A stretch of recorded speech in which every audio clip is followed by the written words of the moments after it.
चांद पर एक सप्ताह पहले ही चंद्रयान 3 ने दे दी बड़ी गुड न्यूज। 1437 किलोमीटर की दूरी पर चंद्रयान 3 ने मचा दिया भोकाल, जिसे देख रूस छोड़िए चीन की भी बढ़ने लगी हैं धड़कनें। लेकिन चांद पर भारी ट्रैफिक पर इसरो ने दी तगड़ी वार्निंग। जी हां दोस्तों, चांद के ऊपर इतिहास रचने के करीब पहुंच चुका है भारत। चांद से केवल 1437 किलोमीटर की दूरी से चंद्रयान 3 ने बड़ा अपडेट दे दिया है। उसने इस बार इसरो को कुछ ऐसी चीज दिखा दी है कि इससे पूरी दुनिया में भौकाल मच चुका है। दोस्तों यकीन मानिए, चंद्रयान 3 ने एक साथ धरती और चांद के बारे में जो तस्वीरें भेजी हैं वो आपको भी बाग बाग करने वाली हैं। साथ ही दोस्तों ये दुनिया की टेंशन भी बढ़ा सकते हैं कि भारत के पास अपने चंद्रयान 3 के अंदर लगे हुए कैमरे जब इतना तगड़ा कमाल कर सकते हैं तो भारत अब बहुत आगे बढ़ चुका है। और दोस्तों इसके बाद तो इसरो के वैज्ञानिक झूम उठे हैं, क्योंकि इसरो चीफ ने इसी के आधार पर कहा है कि अब कोई माइका लाल भी चंद्रयान 3 को नाकाम नहीं कर सकता है। दोस्तों कोई वैज्ञानिक बिना आधार की बात नहीं करता है, और जब इसरो चीफ ने यह कहा है तो आप समझ लीजिए कि दुनिया की स्पेस एजेंसियों में तो कोहराम मचना तय है। वैसे दोस्तों आप देख भी पा रहे हैं कि इसरो ने जब से चांद पर चंद्रयान 3 भेजा है तब से ब्रिटेन के अंदर भूचाल है कि भारत उसका भी बाप बन चुका है। वो अब गरीब नहीं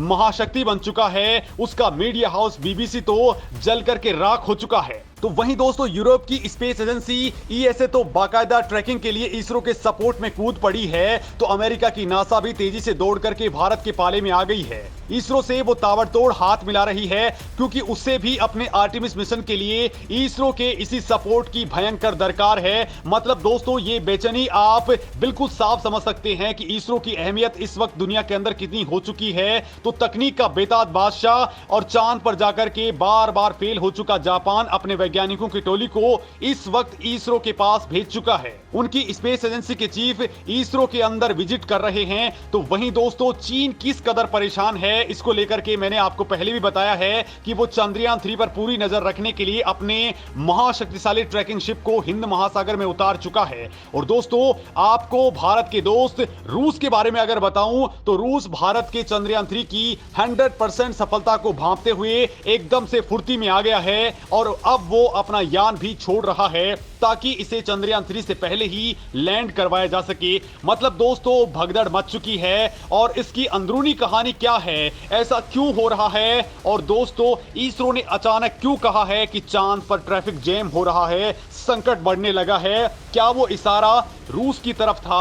और दोस्तों इसरो चुपके से अपने चंद्रयान 3 के शेड्यूल में अचानक से क्यों चेंज करने लग गया है। दोस्तों ये तमाम बातें मैं आपको बताने वाला हूं, लेकिन उससे पहले आपको चंद्रयान 3 का ताजा अपडेट बता देता हूं, क्योंकि दोस्तों उसने एक के बाद एक जाबड़ मैसेज दुनिया के सामने रख दिए हैं, और इससे दुनिया में अब भूचाल मच चुका है। तो दोस्तों सबसे पहले तो ये दो तस्वीरें देख लीजिए। दोस्तों ये चंद्रयान 3 के उन कैमरों ने ली हैं जो असल में चंद्रयान 3 की जान है। दोस्तों धरती की ये तस्वीरें ली गई हैं लैंडर इमेजर यानी एलआई कैमरे से जब ये यान लॉन्च हुआ था, और दूसरी तस्वीर है चांद की जो चंद्रयान 3 के सबसे जानदार कैमरे यानी लैंडर हॉरिजॉन्टल वेलोसिमीटर कैमरा है। दोस्तों एलएचवीसी ने ये तस्वीरें 6 अगस्त को ली थी जब यान चांद की ऑर्बिट में एंट्री मार चुका था और चांद से 4313 किलोमीटर की डिस्टेंस पर था। दोस्तों ये ही वो कैमरा है जो चांद की सतह के अंदर की तस्वीरें खींच लेगा और चंद्रयान 3 को लैंडिंग के दौरान बताएगा कि चांद की जमीन असल में कैसी है।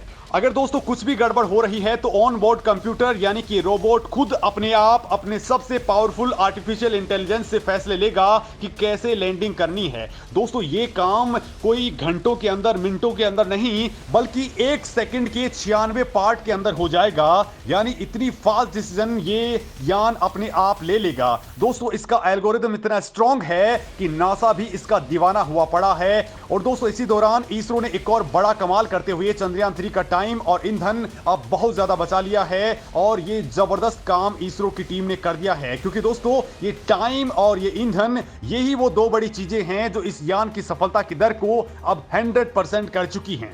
मतलब अब अगर कोई छोटी मोटी दिक्कत भी आती है तो इसरो के पास 1 सप्ताह का एडवांस टाइम है, और इसरो काफी ईंधन भी बचा चुका है। हालांकि दोस्तों ऑफिशियली इसरो दुनिया के सामने ये बातें नहीं बता रहा है। लेकिन इसरो लगातार अपने यान को चांद के करीब लाने में जुटा हुआ है और इस वक्त ये मिनिमम 174 किलोमीटर और मैक्सिमम 1437 किलोमीटर दूर वाले ऑर्बिट में पहुंच चुका है। और दोस्तों अब 14 अगस्त को दोपहर 11:30 से लेकर के 12:30 बजे के बीच में एक और तगड़ा खेल होने वाला है। दोस्तों इसरो अब केवल 2 बार ही ऐसा खेल करेगा और उसके बाद में यान उस पॉइंट पर पहुंच जाएगा जहां से इसे बस उतरना ही बाकी रहेगा।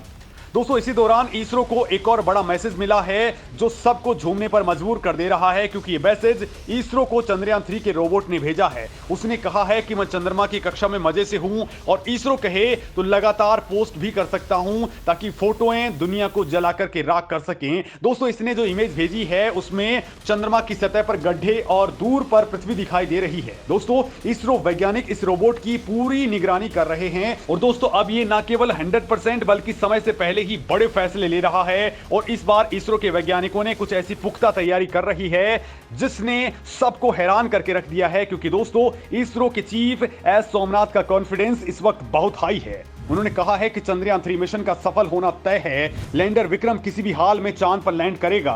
सोमनाथ ने कहा है कि अगर चंद्रयान 3 के 2 इंजन काम करना बंद कर दें, सारे सेंसर काम करना बंद कर देंगे तो भी ये लैंड कर जाएगा, क्योंकि चंद्रयान 3 को इसी तरीके से डिजाइन किया गया है कि ये लैंड करके ही दम लेगा। ये एक साथ कई सारे फेल्योर झेल लेगा। अगर इसका एल्गोरिदम सही तरीके से काम करता रहा और प्रोपल्शन मॉड्यूल लगातार चलता रहा तो ये काम करने में बिल्कुल भी नहीं चूकेगा।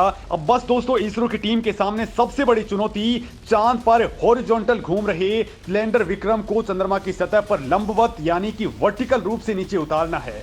दोस्तों इसरो चीफ ने कहा है कि चंद्रयान 3 बिल्कुल अच्छी हालात में है। Everything is going fine now. Satellite is healthy.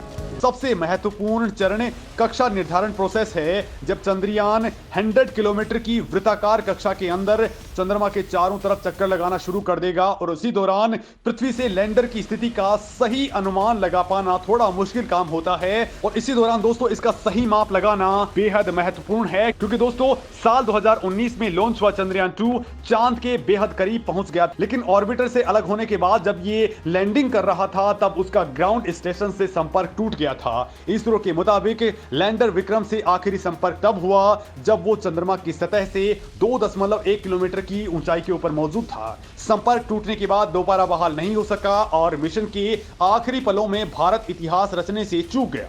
लेकिन दोस्तों इस बार किसी भी हाल में यह सफल होकर के ही रहेगा। लेकिन इस बार भारत की कामयाबी को देखते हुए रूस ने पहले से ही अपना लैंडर उतारने की तैयारी शुरू कर दी है। और दोस्तों इसी बीच इसरो ने चंद्रमा के चारों ओर मौजूद ट्रैफिक का तगड़ा एनालिसिस किया है। दरअसल दोस्तों जब हमारे चंद्रयान 2 के ऑर्बिटर ने साल 2019 में 31 जुलाई को जब चंद्र कक्षा के अंदर एंट्री मारी थी तब वो 3 बार दूसरे अंतरिक्ष यानों से टकराने से बचा था। और अब रूस का लूना 25 16 अगस्त तक 100 किलोमीटर की कक्षा के अंदर एंट्री मार लेगा।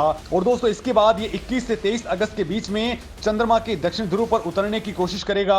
और दोस्तों इसको लेकर के रूस ने कहा है कि इससे चंद्रयान 3 को कोई दिक्कत नहीं होने वाली है। हालांकि दोस्तों रूस भारत से पहले ही चांद पर इस इलाके में अपनी धमक बना लेना चाहता है ताकि वो इतिहास रच दे।